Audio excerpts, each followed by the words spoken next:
Hello from Melbourne, Australia. Today I'm sharing what I think are inspiring, fulfilling types of solo travel that you could take. So I'm hoping there's something in here for everyone. I'll walk you through each with its benefits and drawbacks, as well as any examples. Let's get started in no particular order. Okay, so the first two are around the idea that you have a set goal in mind, that you want to learn a language, pursue a course, get really, really good at a skill. Maybe you want to focus on your family history research, and so you'll be traveling to take care of that. So there's two ways to approach it. The first is completely independent DIY, and the second would be to be part of an organized group. Let's talk about the first one. The benefits of doing it completely yourself is that you get to spend the time the way you want. So if you decide to slightly shift focus, that's fine. If you want to sort of skip ahead, let's say you're following some kind of course book, you can skip ahead. It's completely self-paced. You could also combine it with some of the other ideas I have, which I'll talk about in a minute, like that include house sitting or house swaps. And, taking this time to hone a skill or to take care of a passion project or your latest hyper focus is just incredible because it's so fulfilling. And, you only get one shot at life as far as we know. You're also not limited to being completely solo, like you might add on like a day trip. So let's say you're interested in photography. I know that on meetup.com there are photo walking tours and things like that. Another type of personal project might be if you go on a residential course or some sort of like language learning immersion. The benefits are that there will be more structure. There will be a built-in social circle. It probably includes accommodation and maybe even food. So from that point of view, it's a lot less admin for you. I also like to think that because it's structured, you'll definitely have something to show for it at the end. Whereas if you're doing something yourself, last year I had 3 months off and I had a few goals. One of them was to finish my ADHD masterclass, which I did. The other one was to learn how to read old German handwriting so I could do more of my family history research. And literally, I kind of got about halfway through that because something new caught my eye and I started focusing on that instead. And that is what you see. No, not this. What that is the better neurodivergent travel. And yeah, I started off with a website and an Instagram, both of which I don't use a lot, certainly not the Instagram. The YouTube came later. Anyway, here we are. So any drawbacks of that structured program is that you probably are going to be living and working alongside other people. I don't know what kind of free time you're going to get, so you'll have to ask questions about that. Sometimes with language learning programs, you'd be living with a host family, or that's an option. So again, you need to work out if you would have enough alone time. I'm not sure that would work for me. I'd have to know. Or certainly like if the house is big enough, I may not see them all day. That's fine. Not in a bad way. You know what I mean? Some of the trips I've described so far kind of lend themselves to city locations, but I definitely want to talk about the nature, outdoorsy type focus on a trip. There are so many places in this world that have amazing nature and wildlife, and it's a shame not to experience those. These could be a day trip or they could be longer, and depending on where it is, you can ride a bike, you can drive, you can use public transportation, or maybe you even have a van or an RV and that you can be immersed in this environment 24/7, which the main benefits of being in nature is that it just restores the soul. They are often low stimulation environments, so at night it's very dark and you don't have sirens or helicopters, which are the sort of things that would stress me out when I'm in a city. Maybe it would be fun to tick off like doing all the hikes within a national park, or maybe you want to complete a section of like a bucket list hiking trail point to point. Well, so there's some drawbacks. So one is that there can be some isolation. You're not going to have easy access to food and things like that. You need to plan ahead. I've also seen instances where the traffic in and out of a national park is really, really horrendous. I've seen that certainly in like Rocky Mountain National Park. I think Yellowstone has that issue too. Some of the more popular places are going to be really crowded. I was in Plitvice Lakes and it was, yeah, it was like one queue of people just snaking through the whole park. um, Not ideal, I have to say, but it is just that popular. Basically, depending on where you are in nature, it can still be really overcrowded, which is something to bear in mind. I think the time of year you visit can have a huge impact. Avoiding school holidays and things like that is probably your best bet. The next one is a solo wellness retreat. I'm thinking yoga or some type of meditation, basically focused on wellness or personal growth. Probably set in some beautiful surroundings. Maybe you're in a lovely house. Food is going to be included. So this is probably one of your most expensive ones. So that's a drawback. The benefits are that they're going to be structured and there should be plenty of time for quiet and, just basically your own time. Other drawbacks aside from the cost is that I feel like there's going to be quite a few group activities. So think about whether that's appropriate. Other drawbacks aside from the cost will be things like structured group activities. And if it's quite remote, you might not have much to do around. So I do know of a group that run like introvert friendly group retreats, which sounds kind of interesting too. The next one is house sitting. And basically you're staying in someone else's home and you're looking after it. So that usually means pets and, adhering to their routines, as well as caring for the garden or plants, bringing in the mail, that type of thing. The benefits of house sitting are that you have a stable home base that's a lot more spacious than your typical hotel room, and it's usually really low social pressure.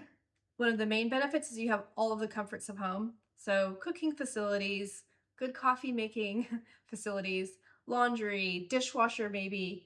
You can choose to apply for house sits based on what you're comfortable with, what location you want, and also like what are the responsibilities if you're comfortable doing those responsibilities.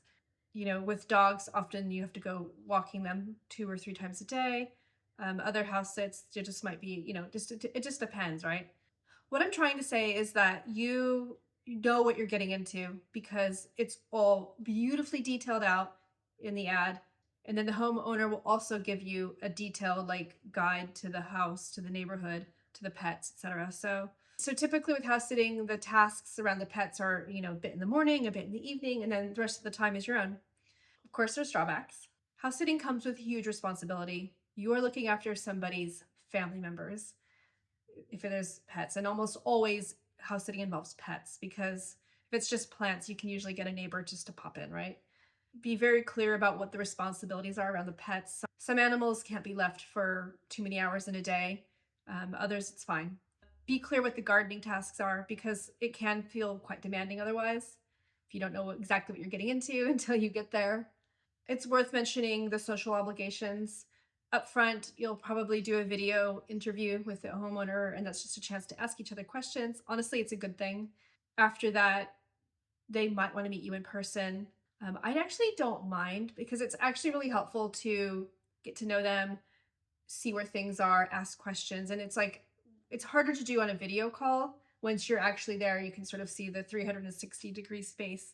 And then the other social obligations are that you'll probably be giving some kind of update to the owner every day through a message or a photo.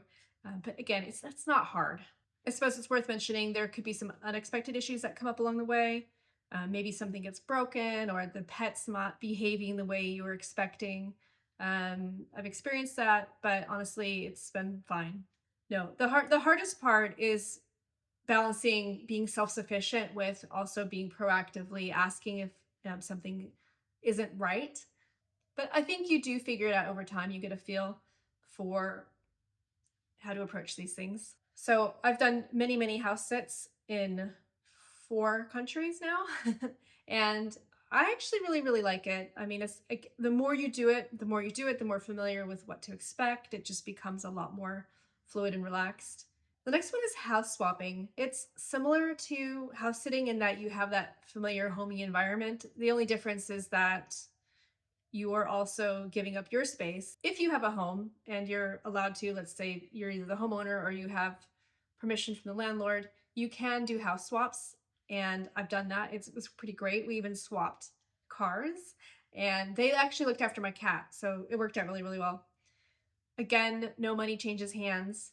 I say the main benefits is that you have a full home setup again, and you also have that privacy and space. If it's not a solo trip and maybe you're traveling with kids, it actually can be really good if to swap with someone else who has kids because then you have a lot of the stuff that you don't need to bring. The main drawbacks is that it can take a long time to find a matched of somebody who wants to go to your place and you want to go to theirs. It's not like the holiday where everything just magically falls into place, I don't think. You may or may not meet your swapper in person. I know that I definitely didn't.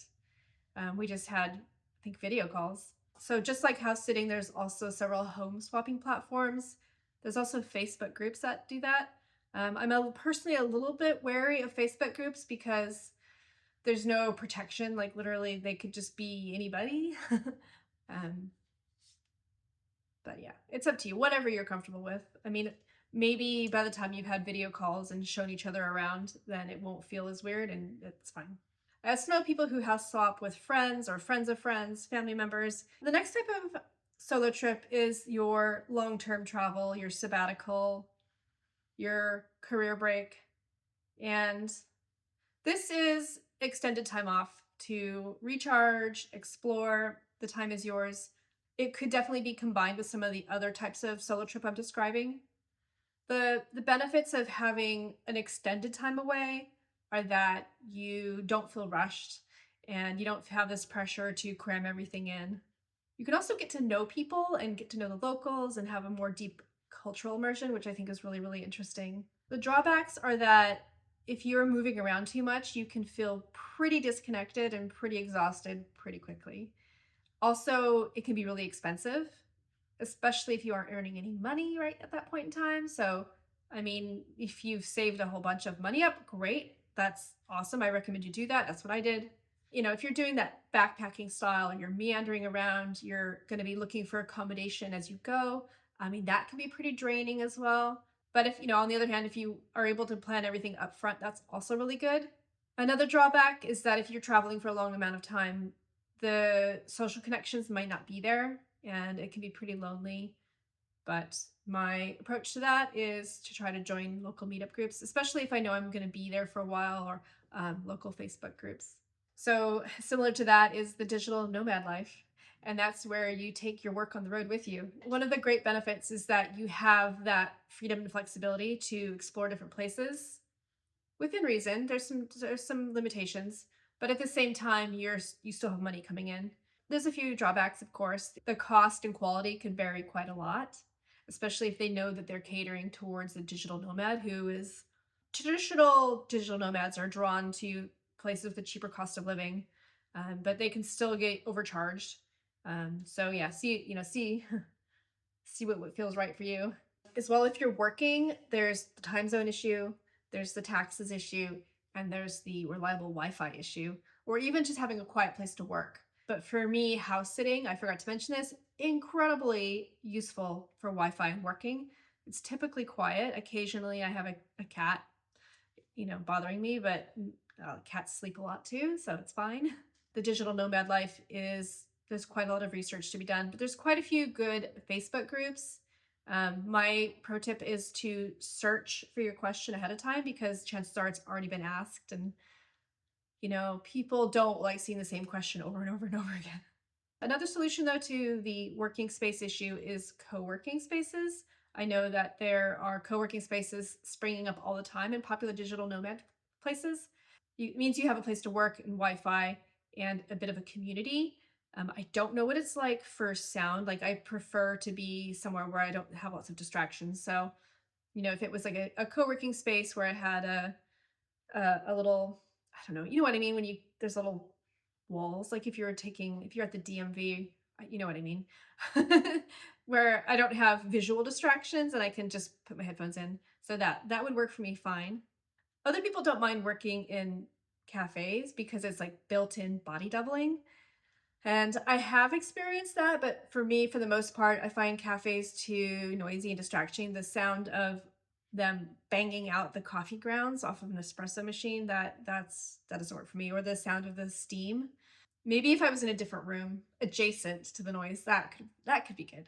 Related to sabbaticals and digital nomads, there's this concept of slow travel, and the definition varies, but for me, I think it means you're staying at least 1 month in a place, maybe even at least 3 weeks. So what that could look like is a 3-week cat sit, or renting an Airbnb for 3 months, or staying in a hotel for 3 months, because often you can get discounts for stays that are longer than a week. and your money will go a lot further if you're not moving around so frequently. Um, I, I've gone against all the advice and I've done that though. I spent probably the last month and a half moving about every week, and I mean getting on an airplane. It has been tiring, but I don't mind. I just don't think it's a long-term solution for me. Certainly not from the money point of view, and certainly not from the disruption to my routines, because I'm finding it really hard to get back into exercise, and sleeping in a new bed every week is really not great either.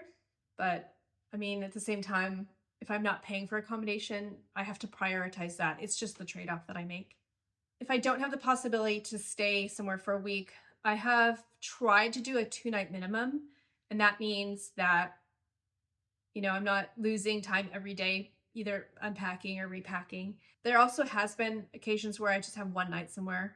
And my approach to that is I pack my bag so that everything I need for the overnight is like easily accessible in my bag, in my backpack. I don't have to do any unpacking at all. In fact, I might even put the things I need in a little separate bag, or um, a separate packing cube. And that means that I don't have to do a bunch of reshuffling. So that saved a huge amount of time. So it just means getting a little bit organized, but it works so well. Other benefits to slow travel is that you get that cultural immersion, you get to know the locals. I don't know, I think it's really nice to get to have your favorite places. So when I was in Zagreb, I was there for like, I think nearly 4 weeks, and I had my favorite cafe that I only went to 3 times, but it still felt really nice. I never felt the pressure to see everything. In fact, I'd have to go back because I didn't see that much stuff at all. So I think slow travel is good because if you don't get a weekly discount, there almost always is a monthly discount. Some people stay 3 months. Like if you really like a place, stay as long as you can within the limits of the visa that you're traveling on. And I realize I keep coming at this from an international travel point of view. If you're staying within a country, then some of these problems resolve themselves. They're just not going to be an issue at all. And so lastly, I wanted to mention volunteering trips. I personally haven't done this apart from when I was a teenager. I volunteered at a camp for a week. I think I did that 2 summers. The point about volunteering is that you are working with other people and there's a common goal. I've seen in the UK, they have groups that go and rebuild sections of stone walls. I know another autistic person who went and built a school in Costa Rica, like with another group of people, and loved it. The benefits are there's going to be some structure to your time, but also infrastructure. So there will be, food and accommodation organized. You'll all be sharing the same purpose-driven goal. You'll probably have a pretty established routine. And also you might have a lot of time outside and potentially away from other, potentially just because it's a new environment, you'll be away from all the other nonsense that you have to deal with on a day-to-day basis. So it could be really nice. It's worth mentioning drawbacks. So chances are you'll be in some kind of shared accommodation situation. There could be high levels of social interaction, and it is unclear. You'd have to find out like how much alone time you could have. Yeah, and if these programs have like limited flexibility on the schedule, then that could limit how much downtime you get. So yeah, something to bear in mind. Did I miss anything? I don't know. Let me know if I've missed anything. Each of these types of solo travel have some pretty exciting benefits to them. Also, the drawbacks are something that you'll need to weigh up in your own mind about whether that could work for you. In the next video, I'll talk about some planning tips to make your next solo adventure even more enjoyable. Thank you for watching. Bye for now.